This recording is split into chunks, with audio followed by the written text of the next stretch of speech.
সওয়াবের উদ্দেশ্যে স্ত্রীকেও একটা শাড়ি কিনে দেন, যে আমার তো তেমন অ্যাবিলিটি নাই, তারপর আমার স্ত্রীকে রমজান মাসে একটা শাড়ি উপহার দিই। আল্লাহ রাব্বুল আলামিন স্ত্রীকে 70টা শাড়ি দেওয়ার সওয়াব দিয়ে দিবেন, বলেন সুবহানাল্লাহ। আবার যেন একটা দিয়ে বললেন না যে আর 7 মাস দেবো না, কারণ 70টা দেওয়া শেষ, মনে থাকবে। আবার যুবকেরা যেন এইটা শুনে আবার ডার্লিংটা দিতে চাই না, হ্যাঁ। আজকালকের ছেলেরা বই নিয়ে আর বসে না, ও বাবা গুগলে সার্চ করিয়া পড়ে। ওরে কালের মেয়েরা কোরআন হাদিস ধরে না, এখনকার মা বোনেরা কোরআন হাদিস পড়ে না, ও আল্লাহ টিকটকে ভিডিও ওরা করে। ঠিক না বেঠিক? আপনাদের এদিকে তো নাই, আছে? আজকালকের ছেলেরা বই নিয়ে আর বসে না, গুগলে সার্চ করিয়া পড়ে। আগের সময় প্রেম করিলে আমার হুজুর বলতো পাইছো কি, এখন বলে শখ করিয়া বাবু তুমি খাইছো কি। আগের সময় প্রেম করিলে মুরব্বীরা বলতো পাইছো কি, এখন বলে শখ করিয়া বাবু তুমি খাইছো কি। লজ্জা শরম নাই আইলাম কোন জামানাই, লজ্জা শরম নাই আইলাম কোন জামানাই, ভবিষ্যৎ দেখি অন্ধকারে। আজকালকের ছেলেরা বই নিয়ে আর বসে না, ও বাবা গুগলে সার্চ করিয়া পড়ি। নতুন করে হয়েছে চালু এখন আবার কোন ট্রেন্ড, পরিচয় করাই দেখি এই আমার গার্লফ্রেন্ড, আছে না নাই? নতুন করে হয়েছে চালু এখন আবার কোন ট্রেন্ড, পরিচয় করাই দেখি এই আমার বয়ফ্রেন্ড। শরমের মাথা খাইয়া গেছে ওরা পাগল হইয়া, শরমের মাথা খাইয়া গেছে ওরা পাগল হইয়া, ভবিষ্যৎ দেখি অন্ধকারে। আজকালকের ছেলেরা বই নিয়ে আর বসে না, ও বাবা গুগলে সার্চ করিয়া পড়ি। এমন ছেলে সুকড়া আছে না নাই? যখন কালে যদি কেউ সওয়াব করে, বৃদ্ধকালে যদি কেউ 70টা সওয়াব করে, যৌবনকালে একটা সওয়াব করলে যত বড় সওয়াব হয়, বৃদ্ধকালে ওই সওয়াবের সমপরিমাণ করতে হলে 70টা সওয়াবের কাজ করা লাগবে, বলেন সুবহানাল্লাহ। আবার বৃদ্ধকালে যদি কেউ একটা গুনাহ করে, ওই গুনাহ যৌবনকালে 70টা করলে যেমন গুনাহ হতো, বৃদ্ধকালে একটা গুনাহ করলে তেমন গুনাহ হয়ে যায়, বলেন নাউজুবিল্লাহ। কারণ বৃদ্ধকালে একটা গুনাহ, বৃদ্ধকালে তো গুনাহ করার বয়স নাই, এরপরেও যদি গুনাহ করে তাইলে ওই গুনাহটা বিশ্বনবী বলেছেন যৌবনকালের থেকে 70 গুণ বেশি বড় করে দেখা হবে। এবং যৌবনকালে যদি কেউ একটা সওয়াব করে, বৃদ্ধকালে যদি কেউ সওয়াব করে তার থেকে 70 গুণ বড় করে দেওয়া হবে, বলেন সুবহানাল্লাহ। সুতরাং যৌবনকালের ইবাদত এটা অত্যন্ত গুরুত্বপূর্ণ। এরপরে সেটা হলো এই রমজানে আমরা রোজা রাখি, ইফতার করি, কিন্তু অনেকেই সাহারিতে তরকার নাই, ভালো খাইতে পারে না, কবে গরুর গোশত খেয়েছে মনে পড়ে না, কবে মুরগির মাংস খেয়েছে। অনেকেই আছে বাচ্চা ছোট, এমন এমন পরিবার আমরা দেখেছিলাম, কোন একটা পরিবারের একটা কন্যা সন্তান বলতেছে, ওগো মা, ঈদের পরে বলতেছে, মা আজকে তো সবার বাড়িতে সিমাই রান্না হচ্ছে, সবার বাড়িতে তো গোশত রান্না হচ্ছে, কিন্তু আমাদের বাড়িতে সিমাই রান্না করো না, গোশত রান্না করো না, কারণটা কি? ওই বাচ্চার মা বলল যে ওরা তো বড় লোক, এজন্য ওদের বাড়িতে রান্না হচ্ছে। কেন? বড় লোকদের বছরে 1 মাস রোজা রাখতে হয়, আর আমরা যারা গরিব আমাদের বছরে 12 মাস রোজা রাখতে হয়। আমরা যারা গরিব বছরে কয় মাস?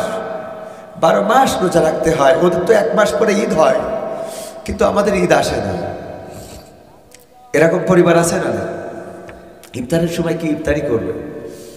আছে মানে কি? আমি ব্যক্তিগতভাবে কবির বিন সামাদ, আমার বাবা মারা যাওয়ার পরে আমাদের পান্তা ভাতে কাঁচা মরিচ ডলে খাওয়ার মতো মরিচটাও ছিল।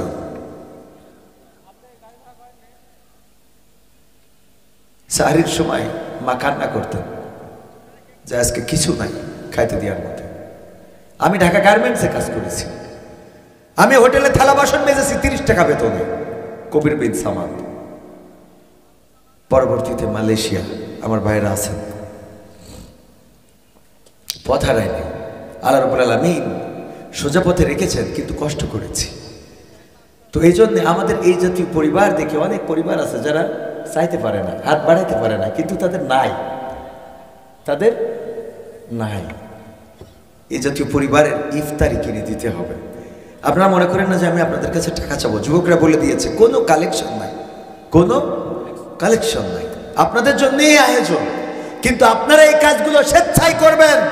যার বাড়িতে ইফতারি নাই, ছোট বাচ্চা শিশু রোজা রাখে, পুরুষ শিশুটা তো ইফতারি করতে যেতে পারে, কিন্তু মেয়ে শিশুটা বাড়িতে থাকে, ইফতারের সময় ভালো ইফতারি নাই। আপনি একটা তরমুজ কিনে দিলে তারা দেখবে যে একটা তরমুজ না, তারা মনে করবে আপনি যেন তাদের অন্য এমন কিছু দিয়েছেন, জান্নাতের কোনো ফল এনে দিয়েছেন। একটা তরমুজ কি কিনে দেওয়া যাবে না? এমন শপথ কি করতে পারবেন আজকে যে যারা রোজা রাখবে, যে পরিবার একটা তরমুজ কিনে খাইতে পারে না, ভ্যান চালায়, রিক্সা চালায়, এরকম পরিবার অনেক আছে, একটা তরমুজ কিনে দিবেন, কয়টা সিমাই কিনে দিবেন, সেমাই কিনে দিবেন, আপনি যদি পারেন কিছু চিড়া কিনে দিবেন, কিছু মুড়ি, কিছু চিনি, কিছু পাটালি, এইগুলো কিনে দিবেন। পারবেন ইনশাআল্লাহ? আল্লাহর নবী বলেছেন, ও আমার সাহাবীরা শুনে নাও, যদি কোনো একজন ব্যক্তি কোনো রোজাদারকে ইফতার করায়, যদি ইফতার করিয়া দেয়, ওই রোজাদার সারাদিন রোজা রেখে যা সওয়াব পাইলো, যে ইফতার করালো, ওর সমপরিমাণ সওয়াবের আমলনামায় লিখে দেওয়া হয়। বলেন সুবহানাল্লাহ। কিন্তু ওই ব্যক্তির সওয়াব থেকে একটুও কমানো হয়, এক ফোঁটাও কমানো হয় না। যাকে ইফতার করানো হয়েছে তার থেকে এক ফোঁটাও কমানো হয় না। সুতরাং যদি আপনার আশেপাশে এমন কেউ থাকে, ডেকে নিয়ে বসাবেন, মসজিদে ইফতারি দিবেন। মসজিদে ইফতারের কালচারটা রাখা ভালো। যে যা বলে বলুক, যদি বলে বেদাত, হলো বেদাত, আমরা করতে রাজি আছি না নাই? খালি বেদাত, তা দাঁত কর না। মসজিদে একসাথে ইফতারি করে দেবেন, তো কি করতে হবে? সব চার দোকানে বসে তো সিনেমা দেখবার ইফতারি করবে, মন চালি ফতোয়া দেওয়া শুরু করে দেয়। মসজিদে, আমার মসজিদে কালকে আমি নিজে লিস্ট করবো যে কারা কারা ইফতারি দেবে, এবং ইফতারিতে যে সবাই যখন বসে কিছু হাদিস শোনানো হয়, কিছু কোরআন শোনানো হয়, কিছু কথা শোনানো যায়, তারপরে গ্রামের সবাই মিলেমিশে একসাথে ইফতার। এটা কত বড় একটা ভালো কাজ হয় কিনা? আপনাদের এখানে হয় কিনা? আলহামদুলিল্লাহ। এইগুলো মানে খারাপ কাজে কোনোদিন ফতোয়া দিতে দেখি না। কে নামাজ পড়ে না ওর নিয়ে ফতোয়া নেই, কে পড়ে ও হাত কনে বাঁধলো এই নিয়ে যাবে, আছে না? আমি আমার কথা যদি আপনাদের খারাপ লাগে তাও কিছু বলার নেই। এক ইমাম এক মসজিদে যেয়ে শোনে যে এখানে যখন মাঝহাবপন্থীরা ক্ষমতায় আসে তখন লামাজাবের ইমাম চলে না, লামাজাবরা আসলে মাঝহাবের ইমাম চলে না।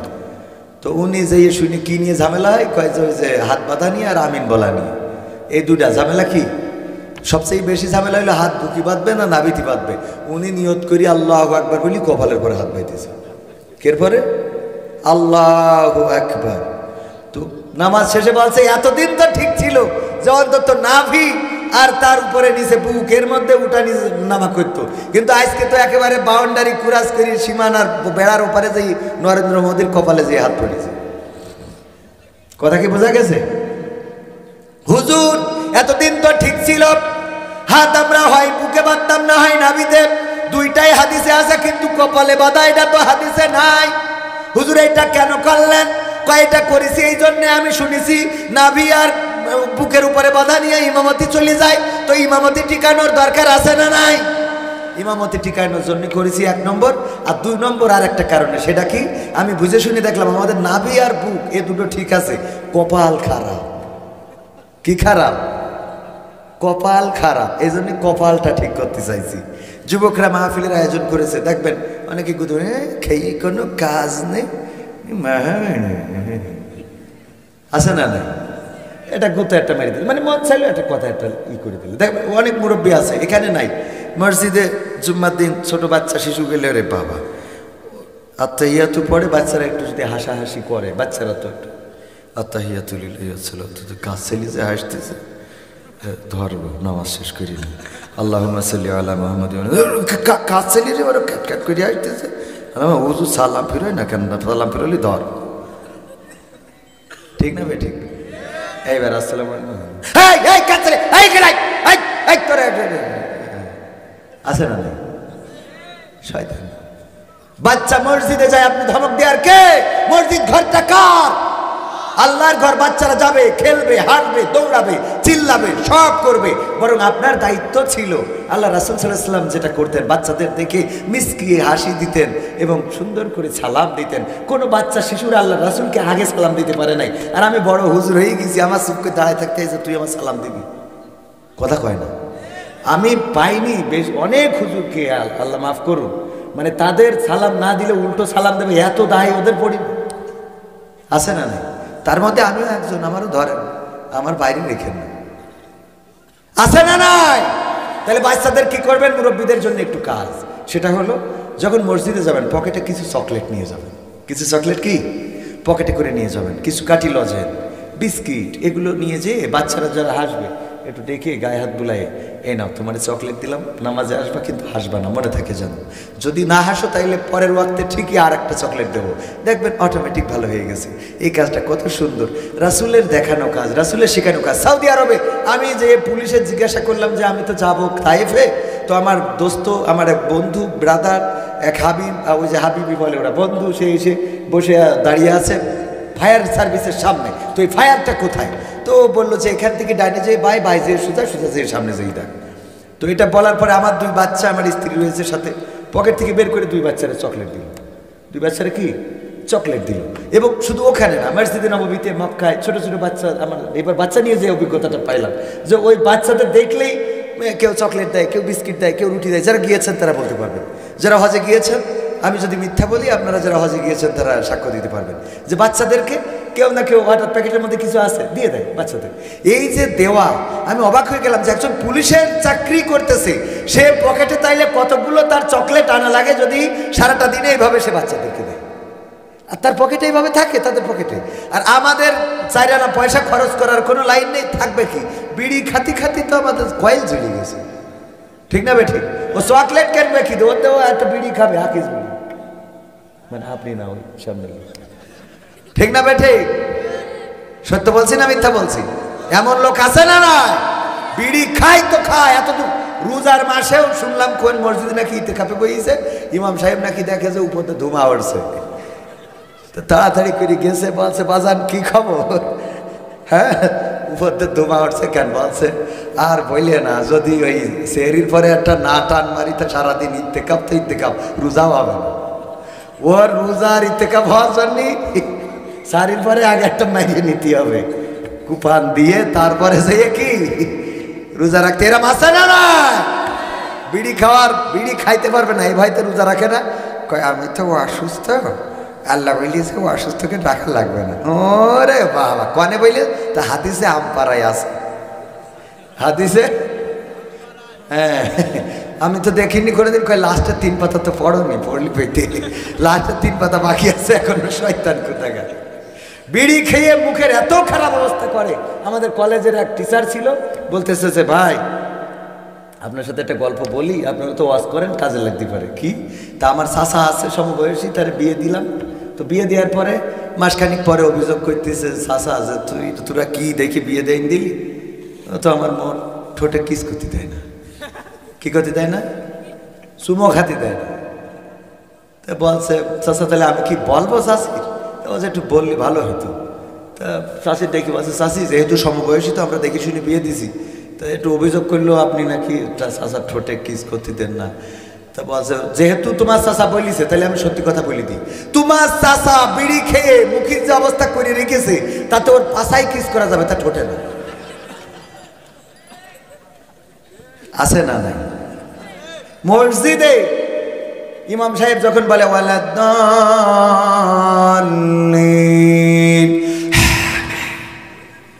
ফেরেশতা কয় খাতা থাকলো আমি পরে আসবো, কারণ তোর মুখের তেজা বেরোইলো, আপাতত এখন লেখা যাবে না, এ জায়গা শেষ, ঠিক না বেটে? আপাতত থাক, আমি পরে এসে লিখব। আমার মন বলে আর কি, এটা আমার সাথে তো কথা হয়নি ফেরেশতা। তো মানে যে দুর্গন্ধ আমরা পাশের, আমি মাঝে মাঝে কই যে তোর আল্লাহ তো মসজিদটা তো বের করে দেওয়া যাবে না, নাই পারলি কথা তুই বারান্দায় যাই। আছে না না? এই বিড়িটা রোজার মাসকে কেন্দ্র করে আমরা ছেড়ে দেবো, রাজি আছি ইনশাল্লাহ? কারা কারা রাজি? হাত উঁচু করেন। এত লোক বিড়ি খোর, আল্লাহ। হ্যাঁ হ্যাঁ, খুব খারাপ। আল্লাহ ছেড়ে দেবেন তো? সত্যি সত্যি হাত তুলিছেন, ছাড়বেন তো ইনশাল্লাহ? অনেকেই বলছে হুজুর আমরা খাই না, তাও তুলে ফেলেছি। ঝোঁকের মাথায়, কের মাথায়? মানে হুজুর হাত উঁচু করলেই হাত উঁচু করে, ঝোঁকের মাথায় হাত তুললে হবে না। এখানে তো কালেকশন নেই। এক মাহফিলে ওরকম কালেকশন করতেছে, বলছে 50,000 টাকা দেওয়ার মতো কোন আল্লাহর বান্দা আছেন? এই মাদ্রাসার জন্য 50,000 টাকা হাত উঁচু করেন। কোন আল্লাহর বান্দা দেবেন একটু হাত উঁচু করেন, আমি দোয়া করে দেব পিতা মাতা দাদা দাদি নানা নানি যেন জান্নাতে থাকে, জান্নাতুল ফেরদাউস যেন আল্লাহ দান করে দেয়। কে আছেন হাত উঁচু করেন? যতই আজ করে কেউ হাত উঁচু করে না, করে না, করে না। হুজুরের মিজাজ গেছে খারাপ হয়ে, এইবার শক্ত করে বলতেছে 50,000 টাকা দাবি করলাম, কেউ দিতে চাইলেন না। 50,000 টাকা দেওয়ার মতো কি এমন একজনও নাই? হাত উঁচু করেন। তো একজন ওয়াজ শুনতে এসে ও আবার একটু কাক ঘুমিয়ে চলে গেছিল। ও লাস্টের খালি শুনেছে হাত উঁচু করেন, হাত উঁচু করে বসে। নাম কি? ওবায়দুল কাদের।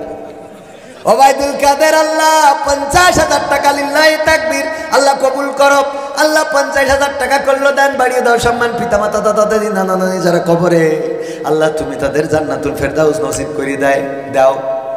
ও মনে মনে করছে আমার তো কালকে যে আকিস বিড়ি কিনতে হবে 1 প্যাকেট, তার জন্য তো 50টি টাকা পকেটে নিই। 50,000 টাকা তো আমি অনেক কি কর।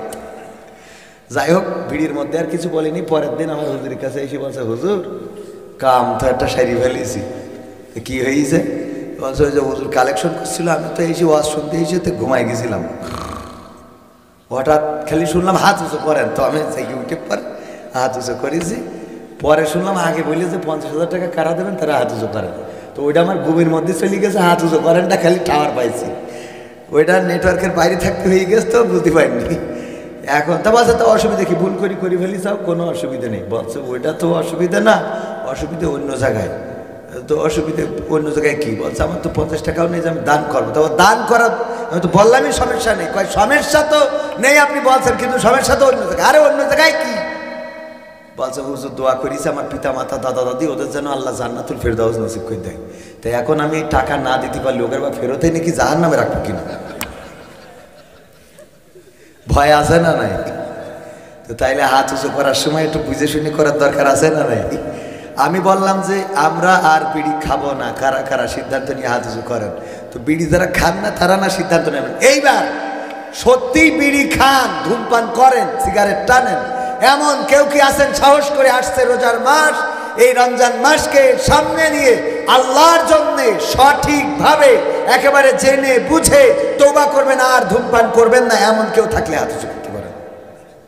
একজন সাহস করে, দুইজন, আর কেউ তিনজন, আর কেউ 4 জন, আর কেউ সাহস করে। এটা কিন্তু খুব কঠিন কাজ, কারণ আপনি ভাত না খেয়ে থাকতে পারবেন, কিন্তু বিড়ি না খেয়ে থাকা যায় না, ঠিক কি না? ঠিক না বে ঠিক? তাইলে 4 জন পাইলাম, কয়জন? আমার যুব সমাজের আজকের মাহফিল আমি মনে করি এটাই সফলতা, বলেন আলহামদুলিল্লাহ। 4 জন যদি আপনারা ধূমপান ছেড়ে দিতে পারেন, আমি মনে করি এটাই আপনার আমার নাজাতের ওসিলাও হয়ে যেতে পারে, বলেন সুবহানাল্লাহ। আল্লাহ রাব্বুল আলামিন ওই দিন ওসিলা তালাশ করবেন, বলবেন ওগো বান্দা ইকরা কিতাবাকা কাফা বিনাফসিকা আল-ইয়াওমা আলাইকা হাসিবা, পড়ো তোমার কিতাব, পড়ে তোমার হিসাব তুমি করে দাও। আমরা যখন পৃষ্ঠা উল্টাবো প্রতিটা পৃষ্ঠায় গুনাহ আছে না নাই? আমাদের প্রতিটা পৃষ্ঠায় পাতায় পাতায় গুনাহ, এত গুনাহ যেই গুনাহগুলো পৃথিবীর কোনো মানুষ না জানলেও জানেন কে? আল্লাহ জানেন আমি কত বড় গুনাহগার। আমি দিনের আলোতে গুনাহ করলাম, রাতের অন্ধকারে গুনাহ করলাম, মানুষের সামনে গুনাহ করলাম, লোকচক্ষুর আড়ালে গুনাহ করলাম। আমার এনামুল হক ভাই, উনার সাদা জামা, সাদা পাঞ্জাবি, সাদা পায়জামা, আমি জানি উনি ভালো মানুষ, কিন্তু উনি ভালো না মন্দ জানেন কে? উনি আর আল্লাহ, বলেন ঠিক না বে ঠিক? আমি বলি আমার গুনার খবর যদি আমার মা জেনে যেত, ভাত রান্না করে খাওয়াতো না, আব্বা জানলে বাড়ি থেকে ঘাট ধরে বের করে দিত। যদি সন্তানরা জানতো মা আমাকে আব্বা বলে ডাকতো না, যদি স্ত্রী জানতো আমার সাথে সংসারটা করতো না, আমার গুনাহ যদি প্রকাশ হয়ে যেত, আপনারা এখানে স্টেজে কথা বলতে দিতেন? আপনারা বলতেন বের হয়ে যাও, এমন হুজুর দরকার নাই, এত গুনাহগার তুমি। ওগো আমার ভাইয়েরা, জুব্বা দেখে, পাঞ্জাবি দেখে, টুপি দেখে, দাড়ি দেখে যদি মনে করেন আমি পরহেজগার আল্লাহওয়ালা, আমি কতটুকু অপরাধী আমি জানি আর জানেন কি? ওই পরকালের ময়দানে যেদিন আল্লাহ আপনার আমলনামার খাতাটা ধরিয়ে দিবে, প্রতিটা পৃষ্ঠায় পৃষ্ঠায় যখন অন্যায়গুলো খুঁজে পাবেন, তার মধ্যে আজকে যারা বিড়ি ছেড়ে দেওয়ার, ধূমপান ছেড়ে দেওয়ার জন্য ওয়াদা করলেন, নিয়ত করলেন আল্লাহর সন্তুষ্টির জন্য, ওই লেখাটাও এই খাতায় থাকবে নাকি থাকবে না? ফামান ইয়ামাল মিসকালা যাররাতিন খায়রান ইয়ারা ওয়া মান ইয়ামাল মিসকালা যাররাতিন শাররান ইয়ারা। যাররা পরিমাণ ভালো কাজ সেটাও দেখিয়ে দিবেন কে? আর যাররা পরিমাণ খারাপ কাজও দেখাবেন কে? আল্লাহ। যাররা পরিমাণ ভালো কাজ এবং খারাপ কাজ দেখিয়ে দিবেন। আজকে যারা ধূমপান ছেড়ে দেওয়ার জন্য নিয়ত করেছেন, ওই পরকালের ময়দানে পৃষ্ঠা উল্টাতে উল্টাতে যখন আজকের এই 28 তারিখ ফেব্রুয়ারি মাস, আল্লাহর কাছে বলবেন, আল্লাহ 2025 সালের ফেব্রুয়ারির 28 তারিখ দেখো তোমার এক বান্দা এসে কোরআনের বয়ান করার সময় আমাদেরকে ওয়াদা করিয়েছিল আমরা যেন ধূমপান না করি। আল্লাহ ওয়াদা করেছিলাম তুমি যদি চাও এই ভালো কাজের ওসিলায় আমাদের জীবন জিন্দেগির গুনাহ ক্ষমা করে দিতে পারো। আমার রাসূল সাল্লাল্লাহু আলাইহি সাল্লাম বলেছেন, আল্লাহ রাব্বুল আলামিন বান্দার কোন নেক আমলের পরে যদি সন্তুষ্ট হয়ে যান, গোটা জীবন জিন্দেগির গুনাহ ক্ষমা করে দিয়ে জান্নাতের বাসিন্দা বানিয়ে দিতে পারি। সুবহানাল্লাহ বলতে কষ্ট হয়। বাদাম্মা নামের একজন নাটক করত। কি করত? নাটক নাই যে কি শর্ট ফিল্ম বানাতো টাঙ্গাইলে। মারা যাওয়ার সময় তার জানাজা পড়ালো তার সন্তান, কলিজার টুকরা সন্তান, কোরআনের হাফেজ হয়েছে, সারাটা জীবন অশ্লীল ভিডিও বানিয়েছেন, সারাটা জীবন বিভিন্ন অশ্লীলতা, বেহায়াপনা, নর্তকী নারী এইগুলো নিয়ে ভিডিও বানিয়েছে। কিন্তু একটা ভালো কাজ করে গিয়েছে, নিজের কলিজার টুকরা একটা সন্তানকে মাদ্রাসায় পড়িয়ে আলেম বানিয়েছেন, কোরআনের খাদেম বানিয়েছেন। আল্লাহ রাব্বুল আলামিন যদি চান এই হাফেজে কোরআনের উসিলায় তার জীবন জিন্দেগির গুনাহ ক্ষমা করে দিতে পারে না? পারে না? তার প্রমাণ আমি আপনাদের কাছে বলে দিই। আল্লাহর নবী সাল্লাল্লাহু আলাইহি সাল্লাম মেরাজে গেলেন। যাওয়ার পরে দেখলেন জান্নাতে একজন কান্নাকাটি করে আর একজন জাহান্নামে হাসে। আল্লাহর নবী ফেরেশতা জিবরাইলকে ডেকে বললেন, ওগো জিবরাইল, ভাই আমার, দেখো ওই লোকটা জান্নাতে তাও কেন কান্নাকাটি করে, এটা তো সুখের জায়গা, আর এই লোকটা জাহান্নামে তাও কেন হাসাহাসি করে, এটা তো কষ্টের জায়গা। আল্লাহর নবীকে ফেরেশতা জিবরাইল জানালেন, ওগো বিশ্ব নবী, যেই লোকটি জাহান্নামে তার একটা সন্তান ছিল, আর যেই লোকটি জান্নাতে তারও একটা দুনিয়ার পরে সন্তান ছিল, ওই জাহান্নামে থাকা লোকটি চোর, আর যে জান্নাতে সে লোকটি আলেম, আল্লাহওয়ালা। এই আল্লাহওয়ালা ব্যক্তিটি দুনিয়ার স্বার্থ হাসিলের জন্য যখন চিন্তা করলো, হুজুর সে যে তেমন বেশি ইনকাম করা যায় না, আমার ছেলেটারে আমি একটু চুরি বিদ্যা শেখাবো, ওই চোরের কাছে দিল চুরি বিদ্যা শেখানোর জন্য।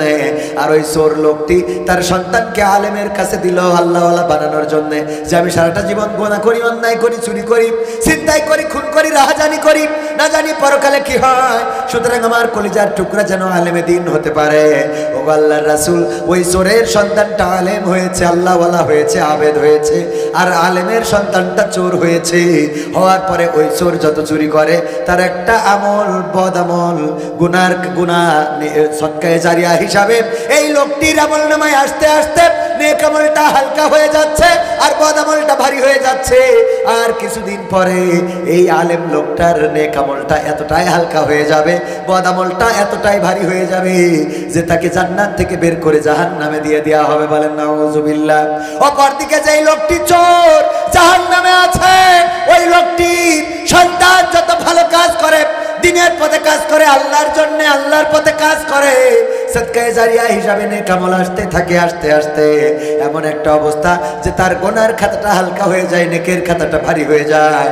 আর কিছুদিন পরে ওই চোরটারে সওয়াবের খাতা ভারী হওয়ার কারণে জাহান্নাম থেকে বের করে জান্নাতে দেওয়া হবে। বলেন সুবহানাল্লাহ। এই জন্য জান্নাতে থাকা লোকটি কাঁদে আর জাহান্নামে থাকা লোকটি কি করে? হাসে। সদকায়ে জারিয়া, এই সদকায়ে জারিয়ার কাজ করে যাওয়ার দরকার আছে না নাই? রমজান মাস আসছে, রমজান মাসের সদকায়ে জারিয়ার কাজ বেশি করব। মসজিদে যদি একটা ফ্যান দেন, একটা ফ্যান দিলে অন্য মাসে একটা দিলে একটা হয়, আর রমজান মাসে একটা দিলে সওয়াব কতটা? মসজিদে শুধু দিতে হবে না, মাদ্রাসায় দেওয়ার দরকার আছে না নাই? মাদ্রাসায় দিবেন। শুধু তাই নয়, যদি এই রমজানে সওয়াবের উদ্দেশ্যে স্ত্রীকেও একটা শাড়ি কিনে দেন, যে আমার তো তেমন অ্যাবিলিটি নাই, তারপর আমার স্ত্রীকে রমজান মাসে একটা শাড়ি উপহার দিই, আল্লাহ রাব্বুল আলামিন স্ত্রীকে 70টা শাড়ি দেওয়ার সওয়াব দিয়ে দিবেন। বলেন সুবহানাল্লাহ। আবার যেন একটা দিয়ে বললেন না যে আর 7 মাস দেবো না, কারণ 70টা দেওয়া শেষ, মনে থাকবে। আবার যুবকেরা যেন এইটা শুনে আবার ডার্লিংটা দিতে চাই না।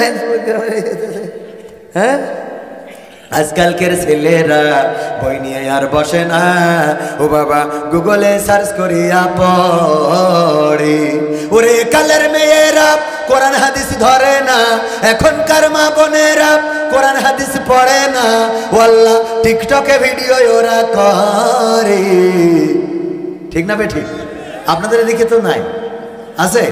আজকালকের ছেলেরা বই নিয়ে আর বসে না, গুগলে সার্চ করিয়া পড়ি। আগের সময় প্রেম করিলে আমার হুজুর বলতো পাইছো কি, এখন বলে শখ করিয়া বাবু তুমি খাইছো কি। আগের সময় প্রেম করিলে মুরব্বীরা বলতো পাইছো কি, এখন বলে শখ করিয়া বাবু তুমি খাইছো কি। লজ্জা শরম নাই আইলাম কোন জামানাই, লজ্জা শরম নাই আইলাম কোন জামানাই, ভবিষ্যৎ দেখি অন্ধকারে। আজকালকের ছেলেরা বই নিয়ে আর বসে না, ও বাবা গুগলে সার্চ করিয়া পড়ি। নতুন করে হয়েছে চালু এখন আবার কন্টেন্ট, পরিচয় করাই দেখি এই আমার গার্লফ্রেন্ড। আছে না নাই? নতুন করে হয়েছে চালু এখন আবার কন্টেন্ট, পরিচয় করাই দেখি এই আমার বয়ফ্রেন্ড। শরমের মাথা খাইয়া গেছে ওরা পাগল হইয়া, শরমের মাথা খাইয়া গেছে ওরা পাগল হইয়া, ভবিষ্যৎ দেখি অন্ধকারে। আজকালকের ছেলেরা বই নিয়ে আর বসে না, ও বাবা গুগলে সার্চ করিয়া পড়ি। এমন ছেলে সুকড়া আছে না নাই? এখন বই নিয়ে বসতে চাই না, কিছু কইলেই বলে গুগল মামারে সার্চ দিক, মামা বলে দেবে। গুগলের মধ্যে সার্চ দেয়, তারপরে বলে এইটা এই ওইটা ওই। ওগো আমার ভাইয়েরা, কোরআন নিয়ে বসে না এমন যুবক, এমন তরুণ, এমন কিশোর আছে না নাই? মসজিদের সাথে সম্পর্ক নাই, রমজানের মাস আসছে রোজা রাখবে না, কিন্তু ফ্রি ফায়ার পাবজি খেলে। আবার ওই যে অশ্লীল সিনেমা, অশ্লীল ছবি এইগুলো দেখে বেড়ায়। লাইলাতুল ফেব্রুয়ারিতে মোটরসাইকেলে গিয়ার দেয়, পিছনে থাকে পাওয়ার ব্যাংক। ঠিক না বেঠে? আছে না নাই? ওগো আমার যুবকেরা, তরুণেরা, কিশোরেরা, এই যৌবন চিরদিন থাকবে না, একদিন বৃদ্ধ হয়ে যেতে হবে। পড়ন্ত বিকাল বেলায় আপনার এখানে অনেক মুরব্বী আছেন, দাড়ি পাকা মুরব্বী, তারাও একদিন আমাদের মতো যুবক ছিল না? ছিল না? আমারেও যদি যুবক মনে না করেন আমার এনামুল হক ভাই, উনি যুবক মানুষ, যদি উনারাও মনে না করেন, আরো জুনিয়র অনেকেই আছেন এই বয়সটা যাদের, আমার তরুণেরা, কিশোরেরা, এই বয়স চিরদিন থাকবে না, একদিন অন্ধকার কবরে পাড়ি জমাতে হবে। আর অন্ধকার কবরে পাড়ি জমানোর জন্য বয়স হওয়া লাগবে না, অন্ধকার কবরে পাড়ি জমানোর জন্য 80 বছর, 70 বছর, 100 বছর এমন বয়স হবে। এটা কি নিশ্চিত নাকি? না, বরং কার কখন ডাক পড়ে যাবে আল্লাহ রাব্বুল আলামিন সেটা ভালো জানেন। সকালবেলা আপনি রওনা করেছেন বাজারের উদ্দেশ্যে, আপনি বনপাড়ায় যাবেন, আপনি নাটোরে যাবেন, আপনি যাবেন সিরাজগঞ্জ, যাওয়ার পথে আপনার বাসটা অ্যাক্সিডেন্ট হবে না, তার কোনো গ্যারান্টি আছে নাকি? তার কোনো গ্যারান্টি নাই। যেই বাসটা আমি মাঝে মাঝে চিন্তা করি, ওগো রব, জানি না কোন ভাবে তুমি আমার মৃত্যুটা লিখেছো, কোন ভাবে লিখেছো জানি না, চিন্তা কি করেন কখনো? কোনো একদিন হয়তো কোনো অ্যাক্সিডেন্টে কবির বিন সাওয়াদ জীবনের শেষ দিনটা পার করবে, কোনো একদিন হয়তো পানির চুবানির মধ্যে দিয়ে কবির বিন সাওয়াদরে চলে যাওয়া লাগতে পারে, কোনো একদিন হয়তো হার্ট স্ট্রোক, ব্রেন স্ট্রোক হয়ে যেতে পারে, কোন একদিন হয়তো বিমানটা ক্রাশ খাইতে পারে। যেই বিমানটা বিধ্বস্ত হয়, ওই বিমানে যেই যাত্রীগুলো ওঠে তারাও তো আমাদের মতো মানুষ। ঠিক না বেঠে? আমি যেই বিমানটাই চড়ব আল্লাহ না করুন, হতে পারে সেই বিমানটার সেই দিন হয়তো যান্ত্রিক ত্রুটি দেখা দেবে। আমি যেই লঞ্চটাই চড়ব, হইতে পারে ওই দিন হয়তো ঘূর্ণিঝড় শুরু হয়ে যাবে। আমি যেই গাড়িটাই যাব, হইতে পারে ওই দিন, অনেকেই বলে কবির ভাই গাড়ি চালানোর সময় সাবধান। আমি তো আমার সাবধান থাকবো, কিন্তু আমারে যে মারবে সে তো সাবধান থাকবে, আমারে যে মারবে সে সাবধান থাকবে। আমি জানি না কোন দিন আমার বাবার যেমন আমরা চিৎকার করে ডেকেছি আব্বা, ডাক শোনে নাই, জানি না কোন দিন আমার সন্তান আমাকে চিৎকার করে ডাকবে আর ডাক শুনতে পারবো না। ওগো আমার ভাইয়েরা, সেই মৃত্যুর চিন্তাটা মাথায় নিয়ে দুনিয়ার জীবনটা যদি সুন্দর করতে পারি, তারাই হলো বুদ্ধিমান। আর যারা মৃত্যুর চিন্তা মাথায় নাই, মনে করে আজ না কালকে করব, কাল না পরশু করব, এ মাস না আগামী মাস, এ বছর না আগামী বছর, এই লোকগুলোর মতো নির্বোধ বোকা আর কেউ থাকতে পারে? থাকতে পারে? আল্লাহর নবী সাল্লাল্লাহু আলাইহি সাল্লাম মসজিদের মেহরাবে উঠছেন, প্রথম সিঁড়িতে পা রাখলেন, বললেন আমিন। দ্বিতীয় সিঁড়িতে পা রাখলেন, বললেন আমিন। এবং তৃতীয় সিঁড়িতে পা রাখলেন, বললেন আমিন। তারপরে মেহরাবের পরে বসলেন। আল্লাহর নবীর সাহাবীরা জিজ্ঞাসা করলেন, ওগো বিশ্ব নবী সাল্লাল্লাহু আলাইহি সাল্লাম, আপনি এত মসজিদে নববীতে আসেন যান, মেহরাবে এত ওঠেন, এই সিঁড়ি বেয়ে উঠে মেহরাবের পরে বসে কথা বলেন, কিন্তু কোনোদিন তো এমন হইতে দেখি নাই যে আমিন আমিন আমিন বলেছেন। আজকে কেন 3 বার আমিন বললেন? আল্লাহ নবী বললেন, ওগো আমার সাহাবীরা শুনে নাও, আমি যা দেখি তোমরা তা দেখো না, আমি যা শুনি তোমরা তা শোনো না। ওগো সাহাবীরা, আমি যখন মেহরাবের প্রথম সিঁড়িতে পা রাখলাম, তখন জিবরিল আমিন এসে বললেন, ওগো বিশ্ব নবী, সেই ব্যক্তিটি যেন ধ্বংস হয়ে যায় যে নবী মুহাম্মাদের নাম শুনলো কিন্তু দুরূদ পড়লো না সাল্লাল্লাহু আলাইহি ওয়াসাল্লাম। বলল না, এই লোকটির ধ্বংস হোক, এই লোকটি শেষ হয়ে যাক, এই লোকটি দূর হয়ে যাক, এই লোকটি সে ধ্বংস হয়ে যাক। এই কথা বলল জিবরাইল আলাইহিস সালাম, আর আমি বললাম আমিন। আমিন মানে কি?